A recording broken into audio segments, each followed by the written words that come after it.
Ha ha ha. I remember Danny Garcia was saying, nobody does numbers like Danny Garcia. Nobody do numbers like Danny Garcia. Vegas my backyard. I fill up the Barclays Center. We back. It's your boy CJ Goodfellow with the Boxing Clinic. And apparently, you know, Rios and Danny Garcia did like $550K or something like that on Showtime. And that's extremely terrible. Terrible, Kenny. Terrible. Terrible. In my Charles Barkley voice. Terrible, Shaq. It's terrible.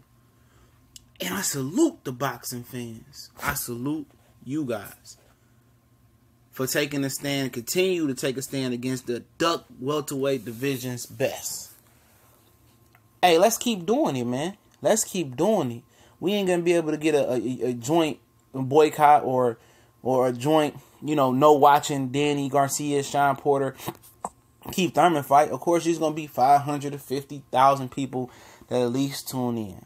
But if we can continue to drop that 550 to a 400 or a 350 or 300K, even if we can drop it to half, 500K, to a $500,000, that sends a message to Showtime that we are not accepting cherry picks no more.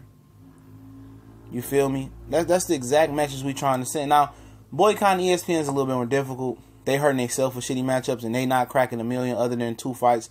That's Rigondeaux and Lomachenko, and Rigondeaux single-handedly promoted that fight by himself, and he wasn't top ranked. And Pacquiao and Jeff Horn, Pacquiao did it. Pacquiao fight on basic cable. That's obviously a Groupon bargain right there. But, you know, and this is how arrogant these fighters are. They believe that, oh, Danny Garcia, I'm the biggest welterweight out there. I pull the most numbers. They really believe that. They really believe in their own hype. They think they Floyd. They think they Pacquiao. They think they Roy. Muhammad Ali. These guys in their mind think they're bigger than what they are. They invest in money. They living right. Their family's good. They believe that. You know, and it's good. Now Danny Garcia can have a reality check. So next person to get an interview with Danny Garcia, ask him how them numbers taste. Ask him how 550K around that tastes. How big is Danny Garcia? Danny Garcia can just show up and fight a Brandon Rios? No, we're not accepting that as boxing fans. No more cherry picking. Keith Thurman tune-up fight, we need to see what he's looking like. See how healthy it is. We don't cherry pick that fight. I mean, we don't boycott that fight. But, not the WBC. Like we talk about this morning. We was one of the first pages to talk about it. You know, we caught the wave first, one of the first waves. Now the WBC is talking about Sean Porter's a mandatory, then Danny Garcia. See, these sanction belt bodies getting in the way. Why didn't you just order them to fight while Keith Thurman is waiting and then just have one mandatory instead of 2 mandatories and protect Keith from Earl Spence? And then what's so funny about that situation real quick is the fact that Keith Thurman kept saying, remember that when he came back from Nepal, from Japan, he kept saying, oh, I don't know what the sanctioning belt bodies want to do. You know, I might have to fight this mandatory, face this mandatory, that mandatory. I don't know what they want me to do. Remember he kept saying that?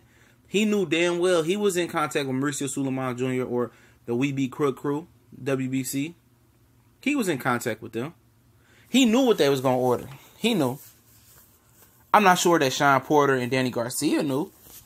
Or Danny might have knew. That's why Danny paid the sanctioning body fees to the WBC.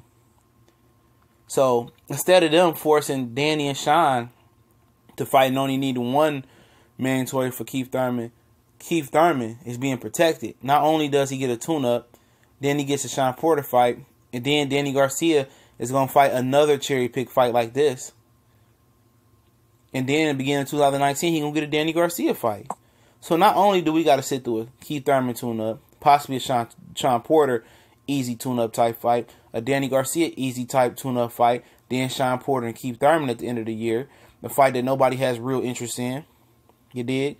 Then we got to sit through a Keith Thurman versus a Danny Garcia fight at the top of 2019, and then I bet you the WBA come with some type of mandatory bullshit in 2019. So that's 2 years that potentially, if the WBA throws a monkey wrench in here like they will, that's 2 years that we're not going to get Keith Thurman and Earl Spence. And some people say, well, they just trying to build it up for it to be a pay-per-view. It's not a pay-per-view fight. Pay-per-view is dead. If you're not Canelo Alvarez, pay-per-view is pretty much dead. Potential Anthony Joshua is dead. It's dead, dog. It's dead. It's dead. Ain't nobody paying to see these guys cherry pick, and then the fight we get to see, we got to go pay $60, $70 for it. We stream it. We streaming. I'm not being pimped out of my money. Not no more. Period. I'm not paying for a fight. I'm not doing it no more unless it's a fight. I'm gonna check a Pacquiao that got my money. Something like that really intrigues me. And it'd be funny with some fights that really intrigue me to you guys. But like I said, $550K or whatever it was, he get the gas face for that. Shout out to all my 80s babies who remember that. They get the gas face. It was that 80s, early 90s. MC Search. They get the gas face. And, you know, maybe they happy with $550K. But these Danny Garcia, the Sean Porter tune-up, fuck it. The Keith Thurman tune-up, boycott it. Don't watch it. Don't DVR it. You know the outcome. Why are we supporting it? If it's the main event, no way, Jose. But do Jack Stevenson May 19th, I watch it. I'm not watching Keith Thurman. Not live. I catch it on allthebestfights.com or something like that. I'll catch it on somebody putting it on Instagram or Facebook and not give them that viewership. But let's keep making these numbers drop.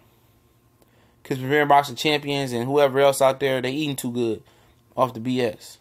We gone.